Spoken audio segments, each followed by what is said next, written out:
All right, ladies and gentlemen, welcome back to the Athlete and Artist Show. I am the artist Kyle Forge alongside the athlete, professional hockey player, Zach Boychuk. Season 6, episode 14, presented by BETHOG. They are our go-to crypto casino and sportsbook, and they're from the creators of FanDuel.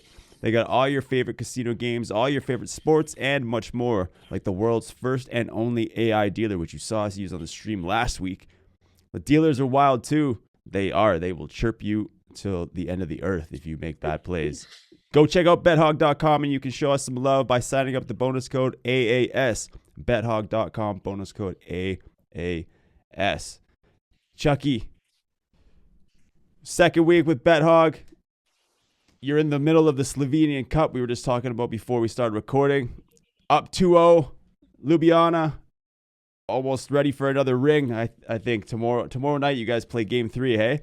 Yeah, big home game, looking to close it out and sweep the series and get the big trophy. So the first game went pretty well. I think we won like 4 or 5 nothing, and then we went out to Jesenice, which is like a 45-minute bus ride from here, and um pretty nice rink actually out there for such a small little mountain town. But their fans were loud. Their fans were throwing stuff on the ice the No whole way. third period. They were giving us the finger, like it was a full on, and it was a tight game. A 4-3 win. I think we scored with like 3 or 4 minutes left to ice the game, but pretty tight game. Wow, that's crazy. So their fans were into it. Yeah, it's a pretty serious rivalry. I mean, you got the red jerseys over there in Jesenice. We got the green jerseys here in Ljubljana, and it's kind of been a historic rivalry every year. They play for the Slovenian Cup, and you know you got to get the bragging rights for all of Slovenia, and the towns are pretty close, so there's lots of fans traveling to each of the games, and I'm hoping tomorrow there'll be lots of fans there, and we can finish the job and lift the cup. Is game 3 over there or is it in your barn?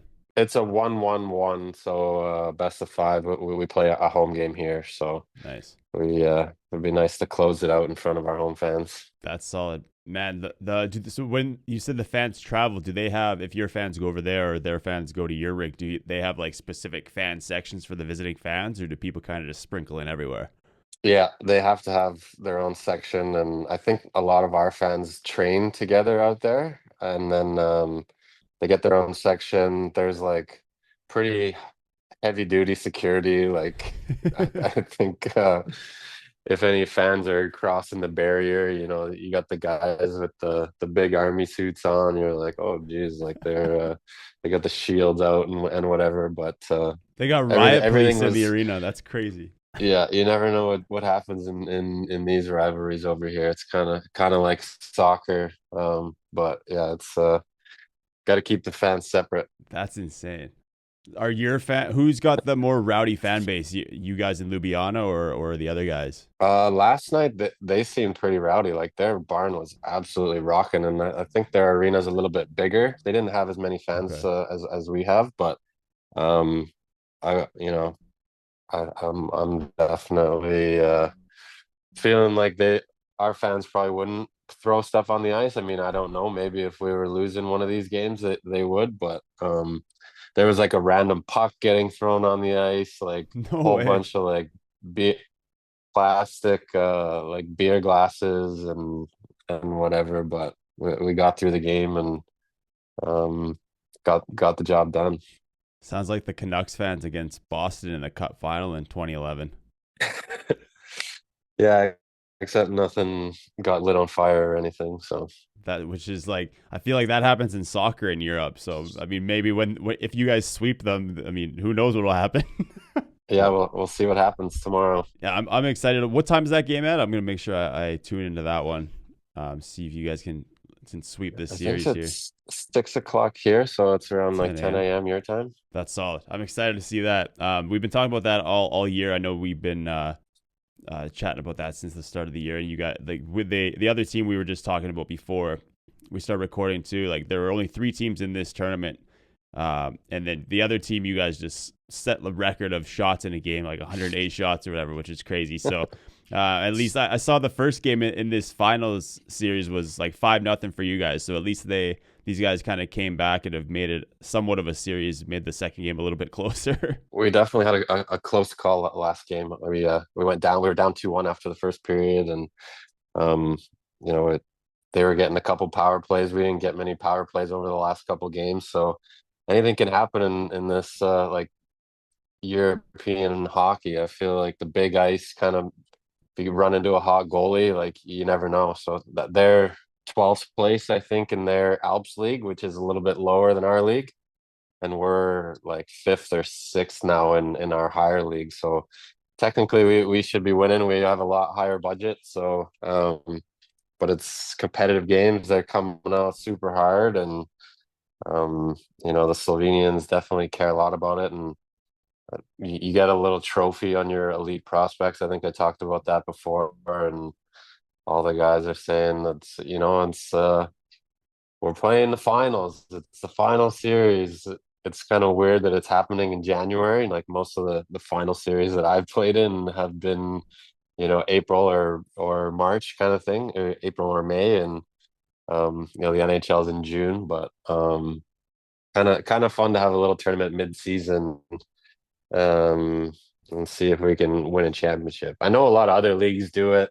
Like there's obviously like the Spengler Cup tournament, which is a little bit different, but there's an Italian Cup, a Croatian Cup. There's a lot of different championships in the English league. I think there's like three different cups you can win in one season. So That's crazy. nice to have the option to get one here in January. Yeah, that's interesting that they have that down there because I guess in North America you really only have that, and like the NBA is doing it now. Like they've got like the in league tournament or Yeah, whatever they they're do a calling it. Christmas tournament or something mid-season. Yeah, like I forget what did they call it, like the I wonder NBA if the Cup or NHL something. will ever do something like that. Be interested and make things a little bit like I can't really especially see in them like doing it, but the dog days of the NHL, it'd make things a little bit more interesting maybe. yeah. Well, that's where the Four Nations was great, like having Yeah, something like that. But that's not like your actual teams. There's super teams, but yeah. it definitely helps switch up the vibes a little bit through the dog days. What are these teams at the top of your ice league now? Like I see ECKAC.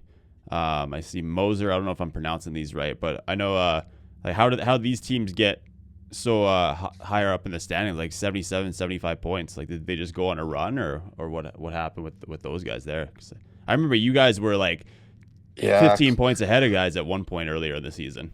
yeah, we had a really good start. I think we were one of the only undefeated teams to start the season after like 7 or 8 games at least, and then now recently Salzburg has been on like a 12 game winning streak, and Mm, they've won the championship 4 years in a row, so they've been really coming on. And then Klagenfurt went on a 9 or 10 game winning streak. I think we ended one of their winning streaks, and but Klagenfurt's always good in this league. They usually win the regular season as well, and then Graz, the Mosers are having a solid year. So there's a lot of good teams, especially in the top six. Where you're trying to get that seed to get home ice advantage, and it's a little bit different in this league too. If you finish like top three, you get to pick your opponent. So mm. we definitely want to try and finish in the top. You don't want to be one of those teams that get picked, and you have to play the top teams. But I feel like no matter what, the top 8 to 10 teams are pretty good in this league. It's kind of similar to the DEL. There's no easy nights, and um, come seven game series, you're gonna have to bring your best, and that's where a lot of experience comes in. We've got a lot of experienced guys, so hopefully the last 10 games of our season we do well and see what happens in playoffs. You guys have the most goals in the league, which is sick. So like you guys score a ton of goals, hey?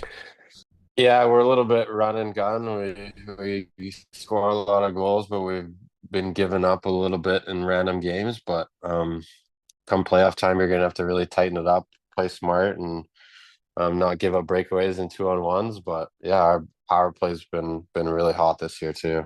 Yeah, that's awesome. I'm excited to see you guys finish off the Slovenian Cup hopefully tomorrow, and then obviously as we get into spring when playoffs come, we'll see if we can get Boychuk fifth championship in 6 years, or I guess technically if you get the Slovenian Cup too, it could be the sixth championship in 6 years.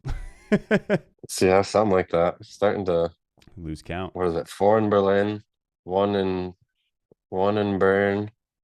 This would be 6 or 7 if you count the Slovenian Cup. So Insane. been on a good run. Yeah, I'd say. We mentioned Six, the seven, 6-7, right? we'll clip that for the kids.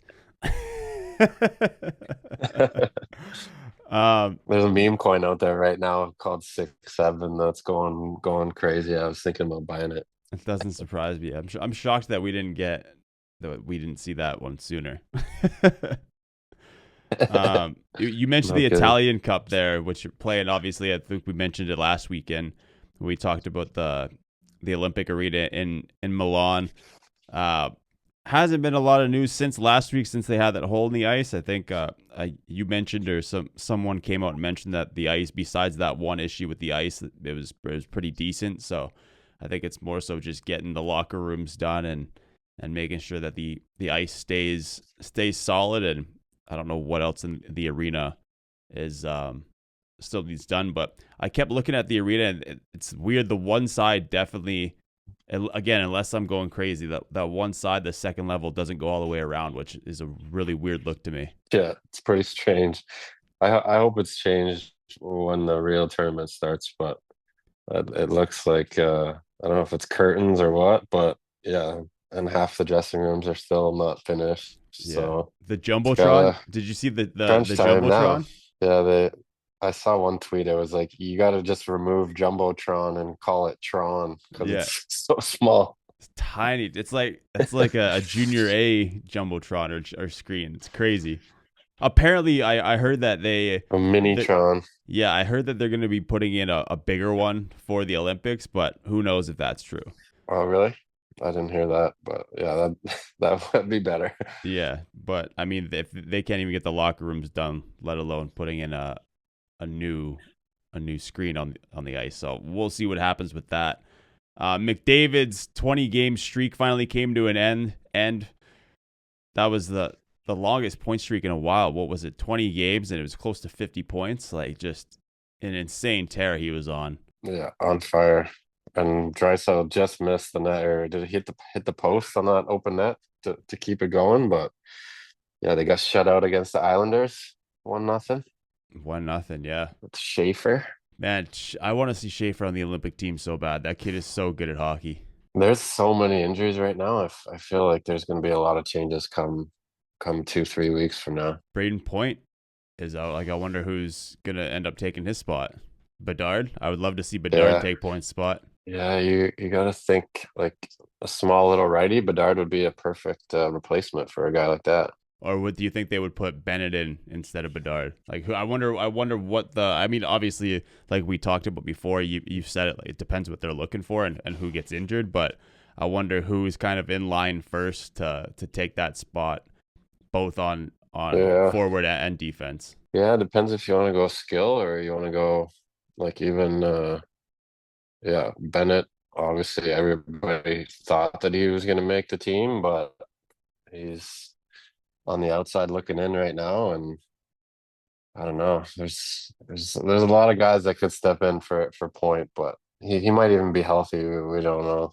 I mean, I've heard it's not looking good. Is what the last report that I saw come from Cooper, but like I think it'll be a pretty tight timeline for him to come back for the Olympics is what I've been seeing, but hopefully it's not as serious as they say. But We gotta hope that there's no more injuries for Team Canada. You can't have guys going down right before.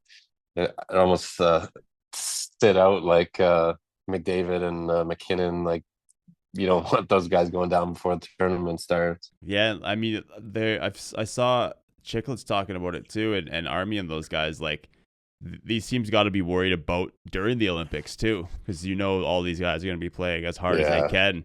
Like this could, if someone gets injured during the Olympics, that could really put some of these teams that are either fighting for a spot or looking to make a run in a really tough position. Yeah, that's a big reason why the NHL hates when the guys go. It's obviously they're all insured, but Mm-hmm. it's even if a guy like McDavid or McKinnon goes down, how do you replace that on your team? You really can't. So you gotta, you want to see best on best, but there's sometimes there could be a price to pay for it. Do you think we're going to see much movement in terms of trades before the Olympics or after it in that brief window between the Olympics and the March, I think 6th trade deadline? I could see a little bit more action coming very soon, especially on the lower end teams, the Canucks and maybe the Flames, the guys that are kind of near the basement. Mm-hmm. You probably want to get those trades done, and then you have all of February break to figure out your accommodations and get your family moved and everything. There's some GMs that like to get it done early, and then some GMs will just wait right to the end. So I would try and get some extra moves done before. Did you see But at the same time, like, what if you trade for a guy and he goes to the Olympics and then he gets hurt, and then you made a trade for a guy that went to the Olympics and got hurt? That's a good point too. Yeah, so that could be safer to wait until after if you're trying to get a guy that's on one of those national teams. Did you see the trade that the Bruins offered the Flames for Rasmus Anderson? No, I think I missed that one. Was it Lowry maybe? Yeah, and a first round pick. Minton? Yeah, Oh, and a first round Mason, pick. yeah, Mason Leury and a first round pick. Yeah, you probably need a little bit more than that, no? They've been waiting this long to trade him, but Yeah, that's what I would say. Like, I don't know much about Leury in terms of I don't think I've watched him play too much, but I mean it's the Boston first round pick. Even that's not by itself with this kid yeah. doesn't really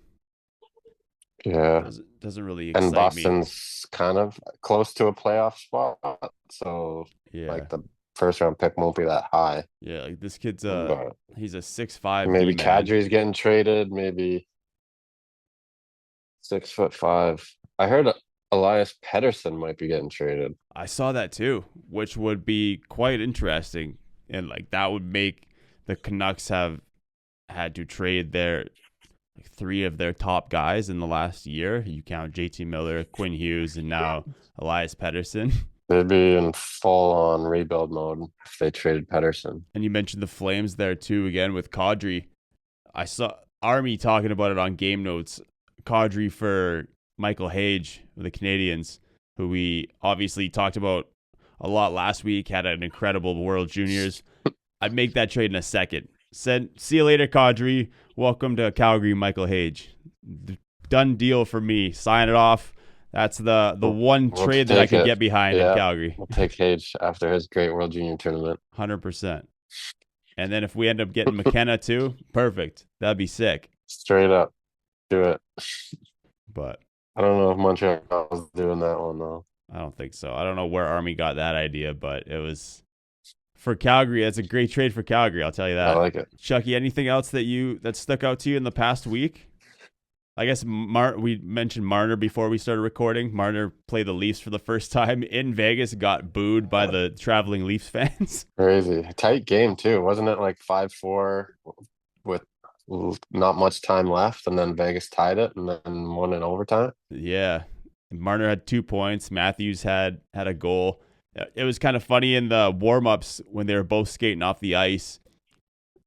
Marner was kind of looking over at Matthews and shot a puck at his feet, and Matthews just kind of caught it at the end and saw him. But just kind of funny seeing those two. Both the last guys on the ice, and yeah, it would be kind of weird to get booed in your own arena. But there's a lot of traveling Leafs fans, so I'm sure Marner was happy to get the upper end and on that one. Yeah, they ran him out of town and followed him to Vegas. It's kind of crazy. Yeah.